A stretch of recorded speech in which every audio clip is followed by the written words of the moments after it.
안녕하세요. 경기도에 살고 있는 30대 여성입니다. 벌써 올해도 마무리가 되어가고 있네요. 여러분은 어떤 한 해 보내셨나요? 저는 참 다사다난한 날들을 보냈습니다. 사실 올해 중 제가 가장 잘한 일이 다름 아닌 이혼이라서 조금 멋쩍기도 합니다. 세상에, 저도 결혼 3개월 만에 이혼 도장을 찍게 되리라고는 꿈에도 몰랐거든요. 남편과는 소개팅으로 처음 만났습니다. 저희는 서로 다른 회사에 다녔지만 건너 아는 사람들이 많았어요. 비슷한 직종에서 근무해서 공통점도 많았죠. 주변에는 이미 다 결혼했고 연애도 안 하는 솔로는 얼마 남지 않아서 주변에서 더 저희를 이어주려고 성화였어요. 남편과 저는 서로 하는 일도 생활 방식도 다 비슷해서 평범하게 탈 없이 잘 만났습니다. 다만 저희는 처음 시작하는 연인의 설렘 같은 건 없었습니다. 그래도 편안한 만남 자체는 너무 좋았고 자연스럽게 결혼까지 흘러갔어요. 뭘 하든 혼자 하는 게 익숙했는데 옆에 짝꿍이 있으니 든든하더군요. 오랜만에 느끼는 안정감이 좋았습니다. 결혼 준비하면서는 딱 한 번 다툰 적 있는데 다들 참고 결혼하는 줄 알고 저도 참았어요. 그런데 그때 한번 삐끗거릴 때 진작 결혼을 관뒀어야 했나 봐요. 예비 신랑과 저는 비혼주의였어요. 네, 저희는 서로를 만나기 전까지는 결혼 생각이 전혀 없었습니다. 그렇다 보니 예비 신랑은 결혼 자금에 대해서 따로 저축을 크게 하지는 않았더라고요. 예비 신랑은 본가에 살면서 자주 해외여행을 다녔다고 합니다. 그래서 수중에 모은 돈이 별로 없다고 초반에 제게 솔직히 전부 털어놓더군요. 저는 재산은 전혀 개의치 않았습니다. 각자 직업이 있고 돈이야 앞으로 모으면 된다고 생각했거든요. 무엇보다 옆에서 봤을 때 예비 신랑의 경제적 관념이나 씀씀이가 나쁘지 않았어요. 그리고 같은 비혼주의라도 저는 재테크랑 부동산에 워낙 관심 많아서 재산이 좀 있었어요. 부부 중에 한 명이라도 제대로 자리 잡혀 있어도 저는 괜찮다는 주의였습니다. 그런데 차라리 이왕 하는 결혼 더 계산적으로 조금 더 따지고 할 걸 나중에 후회했습니다. 자기야, 만약 우리가 결혼한다면 아주 작은 원룸에서 시작해야 할지 몰라. 저번에 말했다시피 나 모은 돈이 많지 않거든. 원룸? 괜찮아. 신혼집은 내가 할 테니까 걱정하지 말고 혼수를 당신 쪽에서 해줘. 집을 자기가 마련한다고? 무슨 돈으로? 자기 저번에 대출도 있다고 하지 않았었나? 신혼집은 어떻게 마련하게? 그리고 아무리 그래도 집은 남자가 해야지. 좀 좁긴 하겠지만 내가 잘 구해볼게. 아니야. 시대가 어느 시대인데. 집 구하는 남자 여자 할 게 뭐가 있어. 그냥 집은 내가 하게 해줘. 나 지금 살고 있는 집 전세라서 돈 묶여 있잖아. 그걸로 우리 신혼집 마련하면 돼. 아, 그렇네. 와, 진짜 다행이다. 자기 덕분에 우리 신혼집은 해결이네. 응, 전부 솔직하게 말해줘서 고마워. 아, 나도 처음에는 모양 빠져서 돈 없다고 말하기 좀 부끄러웠어. 그런데 자기가 먼저 나한테 대출 있다고 솔직하게 오픈하는 모습 보고 나도 용기 낸 거야. 우리 둘 앞으로 열심히 일해서 갚아나가자. 그래, 말이라도 고마워. 그렇게 예비 신랑은 솔직했고 돈 앞에서 제게 자존심을 부리진 않았어요. 그런데 사람이 좀 선택적으로 솔직하더라고요. 그놈은 정작 중요한 문제를 제게 사실대로 말하지 않았었습니다. 부모님이 이혼하고부터는 할머니 손에서 쭉 자란 저는 아예 부모와 연을 끊고 사는 고아였습니다. 할머니도 돌아가셔서 제게는 이렇다 할 친정 식구가 없었거든요. 하지만 예비 시댁에서는 그런 걸로는 문제 삼지는 않더군요. 오히려 그땐 잘 컸다고 제게 칭찬했어요. 상진이한테 들었다. 신혼집은 새애기 너가 해온다고? 네, 아버님, 제가 신혼집 해오고 이 사람이 혼수 마련하기로 했어요.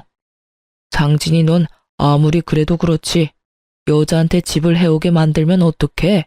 자네 녀석이 모양 빠지게. 여보, 좋은 날 또 왜 그래요? 효정아, 너희 시아버지가 벌써부터 며느리를 얼마나 생각하는지 몰라. 글쎄, 집은 본인이 해주겠다고 이렇게나 성활한다. 어머님, 아버님, 저희 좋게 봐주세요. 결혼은 최대한 저의 능력으로 하고 싶어서요. 보셨죠, 아버지? 제가 그렇게 하자고 한 게 아니라 효정이가 그러겠다고 한 거예요. 효정이 정말 마음이 넓고 착하거든요. 그러게, 할머님께서 우리 며느리 참 예쁘고 바르게 잘 키워주셨구나. 살아계셨으면 감사 인사라도 드리는 건데. 그러고 보니 효정이가 마음이 참 쓸쓸하겠구나. 말씀만이라도 감사해요. 참 요즘 보기 드문 참한 며느리감이야.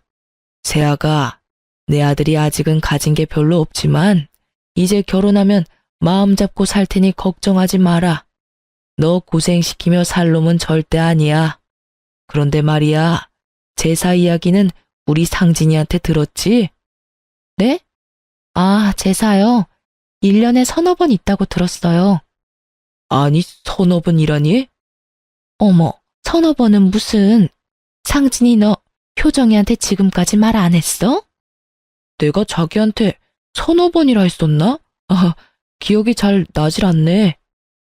며느라기 잘 들어라. 난 다른 거 필요 없다. 우리 집은 1년에 자그마치 제사가 10번이야. 네가 이제부터 시어머니 옆에 붙어서 그것만 잘 배우고 도우면 된다. 그럼 더 바랄 것도 없어. 1년에 10번이요?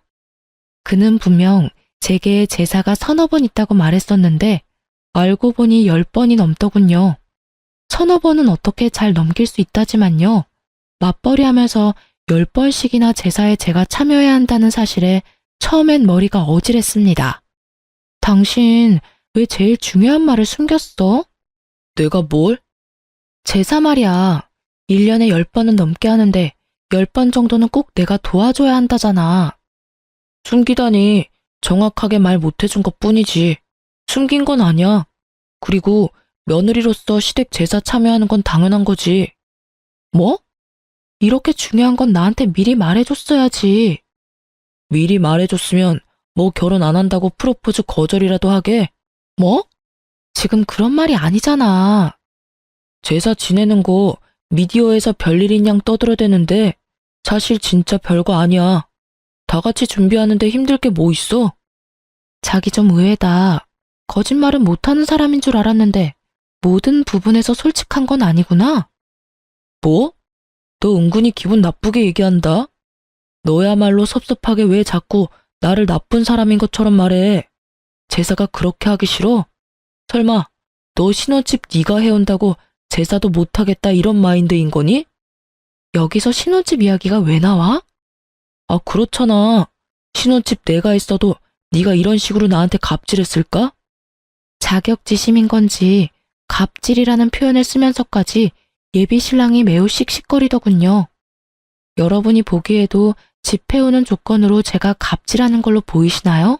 방귀 낀 놈이 성낸다고 저는 너무 어이가 없었습니다. 분명 자기 집 제사 서너 번이고 서로 바깥일하니 신경도 안 써도 된다고 말한 건 본인이었거든요. 갑질이라니 무슨 말도 안 되는 소릴. 당신이 나보고 제사는 신경도 쓰지 말라며. 집을 내가 해오는 걸 떠나서 솔직히 말해서 제사 매번은 못 도와드려. 내가 집을 안 해왔어도 내 입장은 똑같아. 우리 각자 얼마나 힘들게 일하는지는 당신이 제일 투명하게 잘 알잖아. 직장 생활하면서 1년 제사 다 챙기기 어려워. 그러니까 당신이 어머님 아버님께 미리 내 입장 제대로 말씀드려. 난 지금 제사도 제사지만 당신이 당연하다는 식으로 구는 게 제일 이해 안 가고 기분 나빠. 처음부터 서너 번이라고 속이지나 말던가. 저는 다른 건 다 참아도 제게 거짓말하는 건 정말 못 참겠더라고요. 예전에 남자친구들과 헤어졌던 이유도 다 거짓말 때문이었거든요. 그런데 예비 신랑이 결혼할 때쯤 그들과 비슷한 모습 보이더라고요. 저는 순간 지금 내가 잘못된 선택을 한 건가 싶었어요. 그 아차하는 순간 멈췄어야 했는데 저는 그만 시부의 설득에 넘어가고 말았습니다. 결혼 앞둔 예비 신부가 싸우고 연락 두절이니 예비 신랑도 애탔겠죠. 시부에게 SOS라도 쳤는지 완전 고지식해 보였던 시부는 엄청 다정하게 저를 다독이더군요. 세아가, 네가 얼마나 놀랐으면 상진이한테 연락도 안 하고 숨어버렸니? 저번에 말했듯이 내게 제사는 참 중요해. 하지만 난 제사보다 사람이 더 중요하단다. 설마 너 바깥일하는 거 알면서도 내가 귀한 며느리 고생시키겠니? 네 시엄마도 똑같은 생각이야. 가르쳐 주려는 마음이지. 부려먹을 생각은 추호도 없다. 네 시아버지 말이 맞아, 아가. 우리가 널 어떻게 부려먹니? 게다가 너 할머님 돌아가시고 제사도 한번 지내본 적 없을 거 아니니? 하나뿐인 핏줄인데 너도 분명 나중에 할머님 제사 챙기고 싶을 거야. 나한테 미리 배운다고 생각하렴. 시부는 제사가 너무 많아서 깜짝 놀랐을 제 마음을 다 안다며 아들놈 혼내주겠다고 저를 편들어줬어요. 제사 이야기는 둘이 상의가 된 일인 줄 알았다고 하더라고요. 그래서 제사 전부 다 도울 필요 없이 딱 1년에 5번만 도와달라더군요. 시모도 옆에서 너무 미안하다고 맞장구 쳤어요. 예비 신랑도 뒤늦게나마 용서를 구하고 시부모가 나서서 저를 편들어주니 저는 결국 못 이기는 척 사과를 받아줬습니다. 사실 저희 할머니 독실한 크리스천이라 제가 따로 제사 지낼 일도 없었어요. 하지만 시부모에게 굳이 덧붙이지는 않았습니다. 제사가 1년에 10번 넘게 있는 거 알게 됐지만 그렇게 참고 결혼에 결국 꼴이 냈습니다. 사실 속으로는 5번도 많다고 생각했어요. 그런데 세상에 제사상 한 번 못 차려보고 황당하게 이혼할 줄은 몰랐습니다. 그래도 제사 문제가 금방 잊힐 만큼 결혼 생활 초반은 아무 일 없이 잘 지냈습니다. 남편은 결혼하고 나니까 확실히 연애 때보다 더 살뜰히 제게 잘해주더군요. 아침엔 출근하느라 둘 다 바쁜데 남편은 꼭 저보다 먼저 일어나서 아침 식사를 준비했습니다.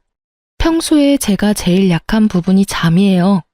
그래서 혼자 살 때는 따로 아침 식사를 챙겨 먹지도 않았습니다. 그런데 남편 덕분에 몇 달 아침 챙겨 먹으니 속이 든든하고 따뜻해서 고맙더라고요. 여보, 일어나. 지금 일어나야 같이 밥 먹고 출근할 수 있어. 자기야, 아침인데 고생스럽게 뭘 또 이렇게 많이 차렸어. 엄마가 준 반찬이지 뭐. 내가 한 건 계란 후라이 뿐이야.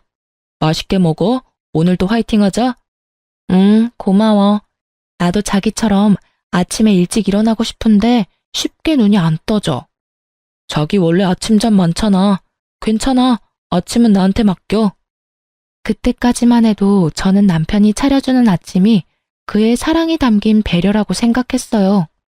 저녁은 항상 남편보다 더 일찍 퇴근하는 저 혼자 준비하니까 아침이라도 신경 써서 차려주나 싶었죠. 그런데 그 아침밥은 남편이 미리 세운 계획 중 일부였더군요.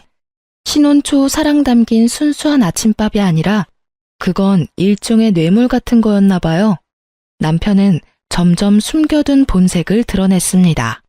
자기야, 우리 이제 슬슬 통장 합칠까? 어차피 우리 월급도 비슷하게 벌고 네 통장 내 통장 할 거 없이 재산을 슬슬 합쳐야지. 생활비 입금하는 것도 몇 번 하다 보니 별로야. 귀찮게 일일이 다 계산해야 하잖아. 난 은근히 숨 막혀서 이런 건 딱 질색이야. 결혼한 지 얼마 되지 않아서 생활비 어디서 어떻게 쓰일지 잘 모르잖아요. 그래서 달마다 쓴 총 금액을 계산해서 각자 반씩 부담하고 있었습니다.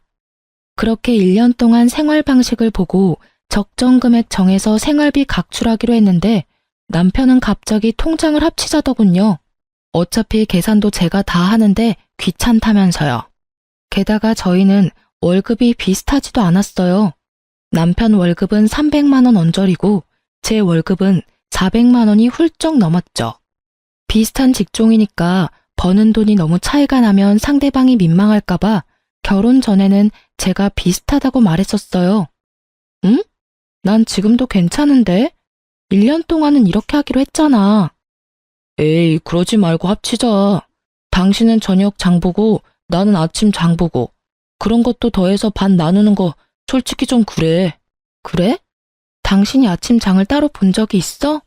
거의 냉장고에 내가 봐둔 재료 쓰는 줄 알았는데. 그런데 난 결혼했다고 바로 통장 합치는 건 싫어. 합치더라도 몇 년 있다가 합치는 게 낫지 않아? 소비 패턴이 다르고 아직은 한 달에 개인적으로 쓰는 돈이 다르잖아. 아, 일단 당신 뜻이 그렇다면 알겠어. 근데 그렇게 말하니까 좀 서운하다. 응?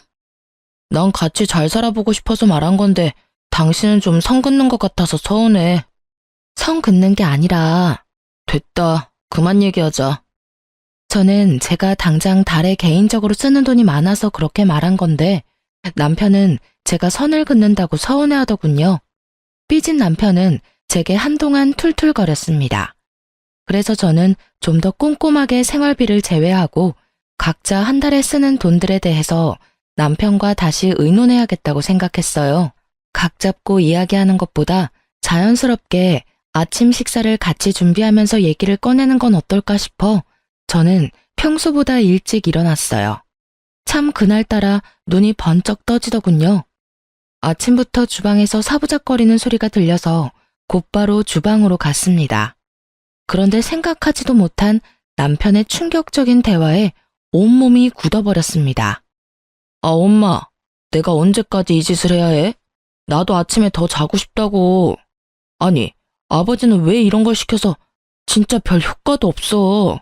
지가 공주야?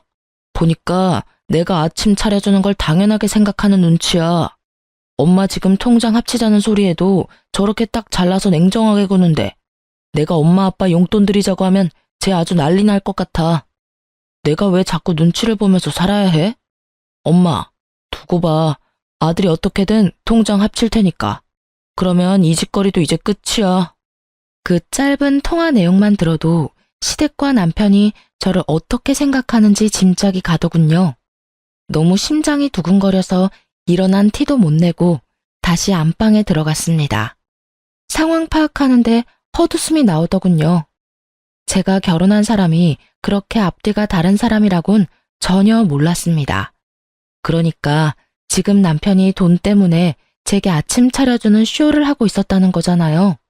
저는 방에서 혼자 아무리 마음을 가다듬어도 시댁과 남편이 하는 연극에 제가 낀 느낌을 지울 수가 없었습니다. 조금 시간이 흐르자 남편은 평소처럼 다정하게 깨우러 들어오더군요. 여보, 이제 일어나야지. 같이 아침 먹자. 내가 여보 좋아하는 프렌치 토스트 준비했어요. 식탁에 앉으니 그 많은 아침 식사가 그런 의도로 준비된 거였다는 걸 다시 곱씹게 되더군요. 내가 요 며칠 퉁명스럽게 해서 미안해. 난 잘 살아보려고 말 꺼낸 거였는데 당신이 딱 잘라 거절하니까 좀 서운하더라. 화해의 의미로 내가 준비한 거니까 많이 먹어. 안 먹고 뭐해? 미안한데 나 속이 좀 메스꺼워서. 어? 힘들게 준비했는데. 그러지 말고 한 입만 먹어봐. 빈속이라 메스꺼운 걸 수도 있잖아. 미안, 도저히 못 먹겠어. 아이씨, 준비한 성의가 있는데 그래도 먹는 신용이라도 좀 할 수 있잖아. 아씨? 지금 내가 속이 안 좋다는데 당신은 억지로라도 이걸 먹이고 싶어? 먼저 괜찮냐고 물어보는 게 먼저 아니야? 아, 깜짝이야. 왜 갑자기 소리를 질러? 서운해서 그랬지. 괜찮아? 뭐 어제 먹은 저녁이 체한 건가? 뭐 말만 하면 서운하대. 아침은 됐고 그럼 통장 이야기나 다시 하자. 통장? 뭐야, 당신 내 말대로 해주게? 저는 통장 이야기에 너무 티나게 화색이 도는 남편 놈을 보고 속이 뒤집어졌습니다. 일단은 내색을 하지 않고 물었죠. 당신 정확히 달에 통장에 찍히는 금액이 얼마야? 서로 그것부터 정확히 하자. 자, 이것 봐. 난 투명하게 공개할 수 있어. 남편 실수령에게 찍힌 통장 내역을 보니 정확히 300만 원이 조금 안 되더군요.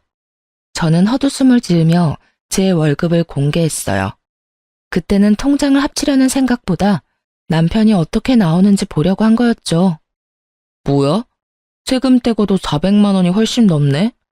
월급이 나랑 100만 원 넘게 차이 나잖아. 내가 훨씬 더 많이 버네. 언제는 비슷하게 번다며. 당신 몰랐는데 진짜 좀 치사하다. 훨씬 많이 벌면서 왜 지금까지 숨겼어? 생활비 반반씩 하는 게 맞아? 더 많이 버는 사람이 더 내야지. 가만 보니 당신 논리 참 웃긴다. 집도 내가 해왔는데 생활비도 내가 더 내라? 또 집 이야기야? 나도 혼수 마련해 왔잖아. 생각해보니까 내가 집 해왔으니까 큰 소리 쳐도 내가 더 치는 게 맞지 않나? 오늘 진짜 왜 이래? 몸이 많이 안 좋아? 그냥 이 얘긴 다음에 하자. 왜? 지금 이야기 마무리해. 이렇게 화를 내고 소리를 지르는데 내가 이야기를 어떻게 꺼내? 아, 내가 화내니까 차마 아버님, 어머님 용돈 드리자는 말이 입 밖으로 안 나와? 뭐? 아까 어머님이랑 통화하는 소리 들었어. 왜 엿듣고 그래? 네네. 내 집에서 당신 통화 엿들어 미안하네요. 그러지 말고 솔직하게 말해봐. 당신 원하는 대로 내가 해줄지 안 해줄지 어떻게 알아? 정말 내가 원하는 대로 해줄 거야? 그럼 이왕 이렇게 된 거 내가 솔직하게 다 말할게. 내 월급이랑 당신 월급 합치면 도합 700만 원이 넘잖아. 근데 우린 집도 있고 아이 계획도 없어. 게다가 당신은 모실 친정 식구도 없지만 난 우리 부모님 멀쩡히 살아계셔. 모시지는 못해도 용돈은 응당 드려야 한다 생각해. 그래서 계속 말해. 우리가 엄마 아빠한테 못해도 200만 원씩은 용돈으로 챙겨드리자. 몇십만 원도 아니고 200만 원? 우리한테 어려운 금액 아니잖아. 어디가 아프신 것도 아닌데 왜 200만 원씩이나 드려야 해? 당신은 부모님 없어서 모르겠지만 이 금액 지극히 일반적인 거야. 무슨 말도 안 되는 소리 하지 마. 200만 원씩 달마다 드리면 당신이랑 내 노후는 누가 책임져 주는데? 겉 더럽게 계산적으로 구네. 우리 부모님 돌아가시면 단 얼마라도 남겨주시겠지. 못해. 당신이랑 달리 난 대출도 있어. 이자 내리면 빠듯하고 힘들어. 그러니까 통장 합치자고 했잖아. 안 된다고 할 거면 애초에 왜 사람 기대하게 만들어? 통장 합친다고 뭐가 달라져? 내 대출 이자만 250만 원이야. 이자가 당신 월급이랑 거의 엇비슷한데 무슨 용돈을 200만 원씩 드려. 난 절대 못 드려. 뭐? 잠시만. 방금 뭐라고 한 거야? 이자가 얼마라고? 250만 원이라고. 근데 이 여자가 미쳤나? 뭘 했길래 대출 이자만 250만 원이야? 당신 대출 얼마나 있는 거야 지금? 9억 정도 있어. 너 돌았구나? 당신 미쳤어? 남편은 이자와 대출 금액을 듣더니 제 뺨을 사정없이 날려버리더군요. 아직도 그때의 눈빛이 잊히지 않아요. 어디에 쓴다고 대출이 그렇게 있는지 물어보지도 않고 제게 손찌검을 했습니다. 개거품 물면서 살림 다 부수려고 하던 남편은 지가 산 혼수니까 차마 아무것도 손대지 못하더군요. 뺨도 맞고 그 찌질함을 계속 지켜보는데 정신이 확 들더라고요. 이건 명백히 사기 결혼이야. 어디 감히 그 큰 대출을 숨기고 결혼할 생각을 해? 너 겉으로는 멀쩡해 보였는데 완전 속빈 강정이었구나. 그 나이까지 결혼 못한 이유가 따로 있었어. 우리 부모님 너 고아인데도 결혼 허락해줬어. 근데 이렇게 뒤통수를 쳐? 너야말로 지금 대출받은 이유도 정확히 모르면서 사람 뺨을 쳐? 이 정신 나간 여자야. 네가 왜 대출이 9억이나 있는지 난 하나도 궁금하지가 않아. 그동안 내가 해먹인 아침이 아깝다. 진짜 양심도 없지. 언제까지 속이려 했어? 넌 겨우 뺨 한 대 맞은 걸로 고맙게 생각해. 생각 같아서는 확, 아휴, 됐어. 어차피 이혼할 건데 뭘 더 말해. 제가 정말 어이가 없고 억울했던 건요.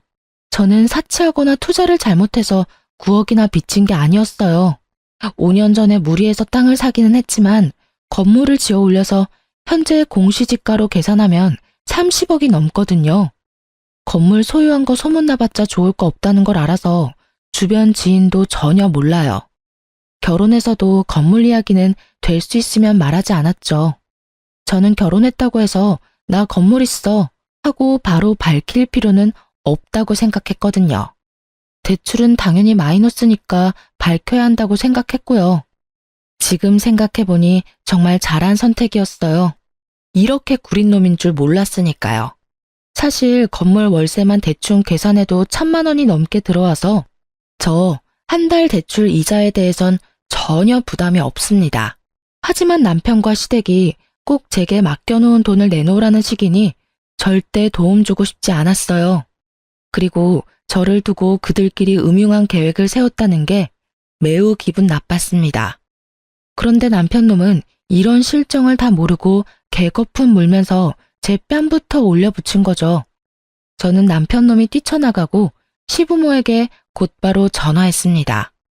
남편이 내 뺨을 때렸다고 말했으나 시부는 이유도 묻지 않고 참으라 하더라고요. 아버님, 저 그이한테 뺨 맞았어요. 저희 아무래도 이혼할 것 같습니다. 뭐? 내 아들이 너한테 손찌검했다고? 아, 뭐 그럴 만한 이유가 있었겠지. 근데 뺨 한 번 맞은 게 뭐 대수냐? 내가 살아있는 한 내 아들 이혼남 되는 거 난 죽어도 못 본다. 아가, 네가 한 번만 참아라. 남자들 손버릇은 안 사람이 행동을 어떻게 하냐에 따라서 달라진다. 그동안 내 아들이 너 아침 해먹이고 살뜰히 챙긴 걸로 난 알고 있는데 갑자기 뺨 때렸으면 이유는 너한테 있겠지. 네? 정말 너무하시네요. 뺨 맞은 이유가 저한테 있는지 아버님이 어떻게 아세요? 그리고 아무리 잘못했더라도 폭력 쓰는 게 맞는 일인가요? 일단 내가 상진이랑 이야기 나눠볼 테니 며느리 너는 그냥 조용히 있어라. 세상 천지 핏줄 없는 네가 옆에 남편이라도 있어야지. 이건 내 아들을 위한 일이기도 하지만 다 너를 위한 일이기도 하다. 그러니 매정하다 생각하지 마라. 끊는다.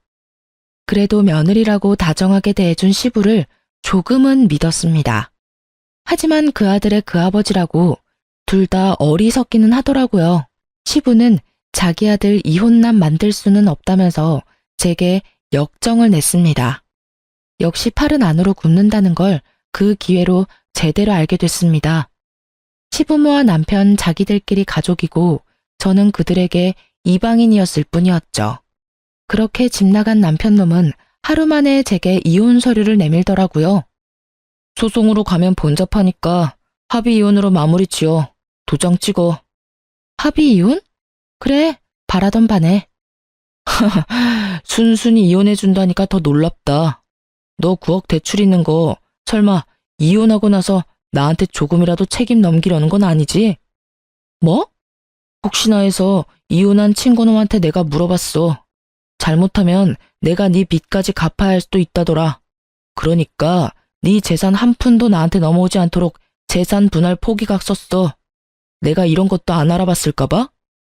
남편놈은 자기 복 자기가 찬 줄도 모르고 제게 각서까지 쓰게 하더군요. 하마터면 저도 놓칠 뻔한 부분이었는데 오히려 정말 고마웠습니다.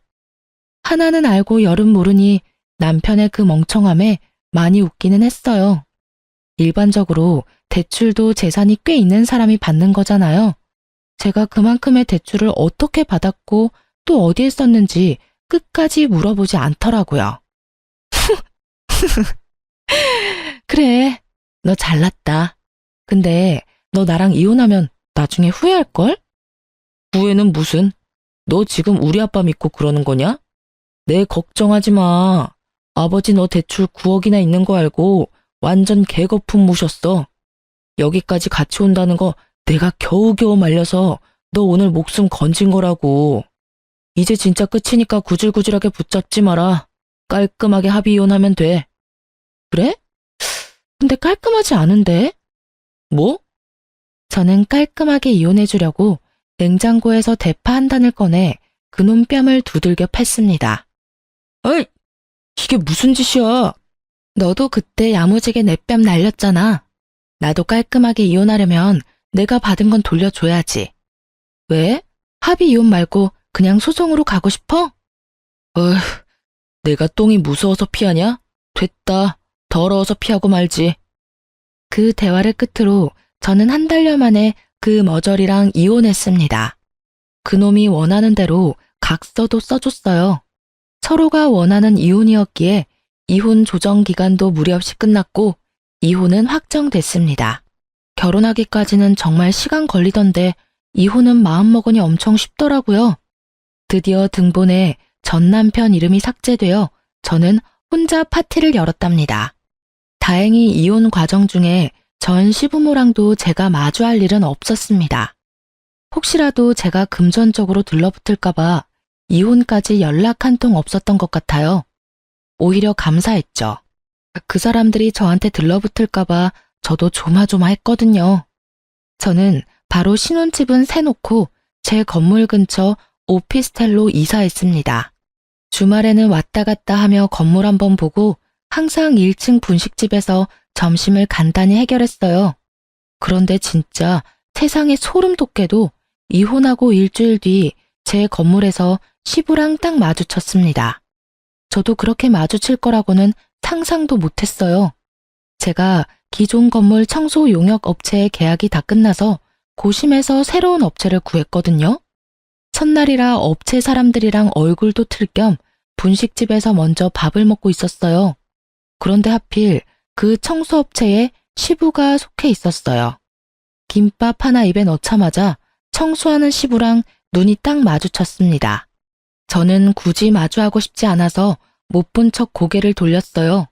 모자를 쓰고 있어서 못 알아볼 줄 알았는데 저의 전 시부는 기어코 분식집 안까지 들어와서 저에게 다짜고짜 따지더라고요. 사장님, 앞으로 여기 이 여자한테는 음식 팔지 마쇼. 음식이 아까워. 이 여자가 어떤 여자인 줄 알아요? 내 아들 이혼남 만든 아주 못된 물건이야. 대출 있는 것도 속이고 내 아들이랑 우리 집 말아먹으려고 한 거지라고. 거지를 식당에 들이면 되나? 어이구, 영혼까지 끌어서 대출받아서 도대체 어디에다가 썼냐? 순순히 집해온다고 했을 때 내가 의심했어야 하는데. 밥 먹고 있는 거 안 보여요, 아저씨? 뭐? 아저씨? 아, 할아버지인가? 좋은 말로 할 때 그냥 곱게 지나가세요. 당신 아들이랑 깔끔하게 이혼도 했는데 왜 이제 와서 제 속사정을 궁금해하세요? 아이고, 이제 눈에 뵈는 게 없는 모양이다 니가. 야, 넌 대출이자 내느라 허리띠 졸라매서 라면이랑 김밥밖에 먹을 게 없지? 네 팔자가 딱 이딴 분식 따위나 처먹을 팔자야. 직업 있고 월급 잘 받으면 뭐해? 빚이 한가득한데. 넌 평생 빚 갚다가 죽을 거다 이거사. 온갖 막말을 퍼부으며 난동 부리는 전 시부에 분식집 사장님이 놀라서 뛰쳐나오더군요. 아니, 누구신데 우리 손님한테 그러세요? 나 여기 건물 청소 용역업체 일하는 땡땡땡이요. 앞으로 자주 보겠네요. 장사 망하기 싫음 손님도 가려가면서 받아요. 그리고 이 여자 먹고 계산 안 하고 그냥 도망갈지도 모르니까 잘 주시하고요. 지금 남의 영업장에서 소란 피우는 게 누군데? 남의 집 귀한 딸한테 뭐라는 거야, 이 영감탱이가? 효정씨, 건물 청소 용역업체 바꿨다더니 웬 정신 나간 할아버지가 왔어요? 효정씨 아는 사람이에요? 워낙 분식집 사장님이랑 친하게 지내서 아주머니가 더 큰 소리로 으름장을 놓자 전 시부는 당황해 하더군요. 참나, 아줌마가 이 여자 엄마라도 돼요? 엄마 딸 관계는 아니지만 이분이 보기 드문 착한 건물주네요. 월세도 시세보다 낮게 받으시고 얼마나 좋은 사람인데 당신이 뭐라고 이렇게 막말을 퍼부어대? 그것도 밥 먹고 있는 사람한테. 밥 먹을 때는 개도 안 건드려. 뭐라고요? 이분이 당신 업체 고용한 이 건물 건물주잖아요. 아저씨 겉도 모르고 막말 퍼부었어요? 당신이 말하는 지금 영끌러인가 뭔가 영혼 끌어서 대출받는 요즘 젊은이가 아니라 오래전에 이미 자수성가해서 이렇게 비싼 건물 소유한 멋진 신여성이라고요. 아가, 이게 다 사실이냐? 아가라뇨. 소름 돋으니까 그렇게 부르지 마세요. 그럼 뭐 대출 9억이 은행에 찾아가서 해달라고 하면 그냥 쉽게 빌려주는 줄 알았어요? 하긴 그쪽이 그만한 재산도 없으니 대출 1,000만 원이라도 쉽게 받을 수 있었겠어요? 그런 상황이 없으니 알 리가 있나? 그러니까 당신 아들 포함해서 온 집안이 경제적으로 무지하지. 너 왜 우리한테 건물 있는 거 숨겼냐? 세상에 이런 게 어딨냐? 감히 건물 있는 거 숨기고 재산 한 푼 안 주고 이혼을 해? 네가 건물 있는 거 알았으면 우리 아들이 너랑 이혼할 필요도 없었지. 그럼 내가 여기서 이러고 건물 청소나 하러 다닐 필요도 없고. 하여튼 부전자전이라더니 반응 똑같은 거 웃겨 죽겠네요. 아저씨, 결혼 전에 취득한 재산에는 분할 대상이 아니에요. 그리고 아들이나 아빠나 왜 생판 남의 재산을 탐내냐고요. 심지어 지금은 이혼해서 아주 남이에요. 내가 이건 그냥 두고 못 보지. 네 건물이 우리 아들 건물이나 다름없지. 혼인 사실이 명백히 있는데 이건 사기야. 재산 조사 다시 들어가야 해. 허허, 뻔뻔하기도 하셔라. 혹시 그건 아시나? 그쪽 아들이 내 대출 조금이라도 갚아달라 할까봐 개거품 물면서 재산 분할 포기각서 쓰자고 한 거 몰라요? 그런 건 또 상의를 안 했나 봐요. 뭐? 그래서 썼냐? 당연하죠. 원하는 대로 써줬는데 뭐 문제 있나요? 안 돼. 아이고, 내 건물. 어머, 저 아저씨가 정말 노망나거나 치매 걸렸나 보네. 남의 건물 보고 자기 건물이라니. 이제 남 식사하는 가게에서 방해 그만하고 나가세요. 그리고 그 업체에서 잘리고 싶지 않으면 지금 당장 내 건물에서 나가요. 알겠어요? 아가, 내가 정말 잘못했다. 우리에게 한 번만 기회를 다오. 잠깐이지만 우리 네 식구 한 가족이었잖아. 보아라고 막말할 땐 언제고, 아가? 진짜 끝까지 소름 돋게 하네. 먼저 나 버린 건 그쪽들 아닌가요? 버려놓고 무슨 가족이래? 너 그렇게 살면 벌 받아. 내가 왜 벌을 받아요? 좋은 게 좋은 거라고 가진 게 많으면 세상에 베풀면서 살아야지. 아, 내가 내 돈을 어떻게 하든 그쪽이 뭔 상관이야. 당신네한테 줄 돈 한 푼도 없으니까 꺼지세요. 그 사람이 벌 받는다는 소리만 안 했어도 그쯤 했을 텐데 저도 사람인지라 그 말 한마디에 이성의 끈이 딱 끊어지더군요. 전시부는 분식집 사장님이 소금을 뿌리니까 그쯤 하고 사라지더군요. 저는 바로 용역업체 사장한테 전화해서 전시부 이름 대고 그 사람 때문에 계약 파기하고 싶다며 제 입장을 전했습니다. 업체에서는 사과와 함께 계약한 기간은 채우고 싶다 했지만 저는 필요 없다고 했습니다. 한 달치 용역비는 날렸지만 더 이상 전시부와 마주칠 일 따위는 없어서 마음만은 홀가분했습니다. 그 뒤로 뭐 전시모까지 전화가 왔어요. 이혼 후 굳이 번호 안 바꿨었는데 그 일 있고 나서 바꿨습니다. 저를 붙잡고 애원하고 뭐 비슷했죠. 효정아, 난 정말 너희가 이혼하는 게 싫었단다. 하지만 내가 무슨 힘이 있었겠니? 그저 아들과 남편이 하라는 대로 잠자코 있었지. 하지만 내 아들 아직도 여전히 너 많이 그리워해. 후회도 하고 있고 반성도 하고 있단다. 그러니까요, 아줌마. 저는 돌아갈 일 없고 우리는 모두 이제 남남이고 제발 전화 좀 그만하세요. 그렇게 이혼 안 했어도 난 이혼했을 거거든요. 내가 왜 시부모한테 200만 원씩 용돈을 줘요? 아니, 그건 말이다. 아들한테 효도 바라시고 남한테 효도 바라지 마세요. 끊습니다. 제가 해결해야 할 문제는 물론 그것뿐만 아니었죠. 전 남편 놈이랑 저랑 겹치는 지인이 많다고 했었잖아요. 이혼하고 한참 동안 저 빚쟁이라고 주변에 소문을 엄청 더럽게 냈더라고요. 다들 쉬쉬했는데 결국 제 귀에 들어왔어요.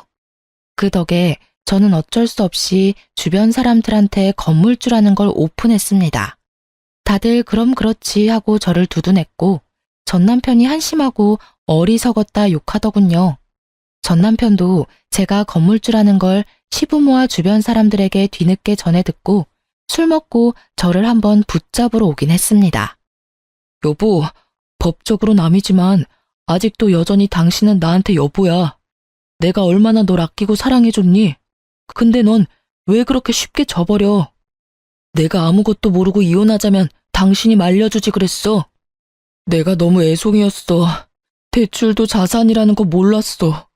효정아, 나 한 번만 봐주라, 응? 엄마 아버지 다 버리고 오라면 그렇게 할게. 난 당신만 있으면 돼. 미친 소리하고 앉아있네. 야, 꼴에 자존심 있어서 맨정신으로는 못 매달리겠지? 술 냄새 풀풀 풍기면서 바짓가랑이 붙잡고 늘어지면 내가 받아줄 거라 생각했어? 이건 또 누구 머리에서 나온 생각이니? 너희 엄마? 아니면 아빠? 너희 가족 이런 계획 잘 짜잖아. 아, 소름 돋아. 이혼해줘서 다시 한번 정말 고맙다. 비꼬지 말고 내 진심 좀 알아주라. 진심? 그럼 내가 마지막으로 기회 줘볼게. 너 9억 있어? 내 대출 네가 다 갚아주면 네 진심 생각은 해볼게. 뭐?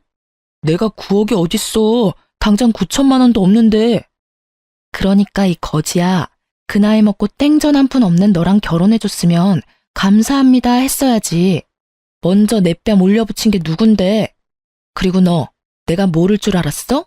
사람들한테 내 이미지 바닥으로 추락시켜놓고 이렇게 매달리는 거 양심 안 찔려? 추악하다 정말. 추잡스러워 정말. 그게 할 말 없지? 너 한 번만 더 나 찾아오면 너희 집이랑 너 더 더럽게 동네방네 소문내줄 테니까 그렇게 하라. 얼굴 들고 살고 싶으면 똑바로 살라고. 전 남편은 제 바짓가랑이를 잡고 늘어지다가 제가 악에 바친 모습을 보고 놀라서 도망가더군요.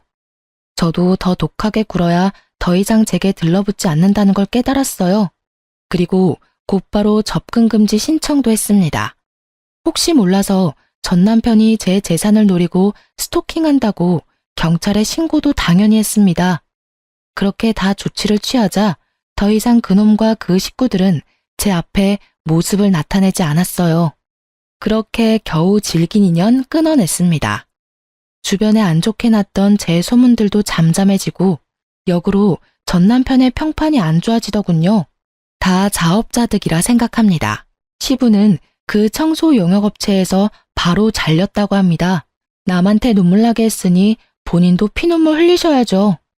여러분, 만약 제게 그렇다 할 가족이 있었으면 그 인간들이 제게 함부로 안 했을까요? 만일 제가 대출이 없었다면, 그리고 건물이 있다는 걸 미리 알게 되었다면 생활비 200만 원이 아니라 저의 건물 월세를 자기들 달라고 할 게 분명해 보였어요. 전 시부모는 애 안 낳아도 상관없다더니 본인들 부양하기를 바랬던 거예요. 전 남편 역시 대리 효도를 바랬고요. 지금 생각해보니 잘못된 결혼 빠르게 이혼할 수 있었던 것도 다 하늘에서 저희 할머니가 도와주신 게 아닌가 싶습니다. 저는 겉으로는 아무렇지 않은 척하고 센 척했지만 이혼의 아픔은 꽤 길었습니다. 내가 모자라고 세상에 피부치 없어서 이런 서름 겪는 거란 생각도 들더군요. 건물이 있어도 월세가 들어와도 제 편이 없다는 사실에 마음은 허했습니다. 언젠가 저도 진짜 짝을 만날 수 있을까요? 이제 함부로 사람을 못 믿겠습니다. 물론 세상에 이런 사람들만 존재하지 않는다는 거 잘 알고 있어요. 하지만 지금까지 어떻게 씩씩하게 살아왔나 싶을 정도로 앞으로 살 날이 조금 두렵기는 하네요. 저는 현재 휴직계를 내고 잠시 쉬고 있습니다. 몸 건강도 마음 건강도 회복해서 얼른 밝은 모습 되찾으려고요. 여러분께서 응원해 주신다면 그 힘 감사히 받겠습니다. 그럼 지금까지 제 긴 사연 함께 들어주셔서 정말 감사합니다.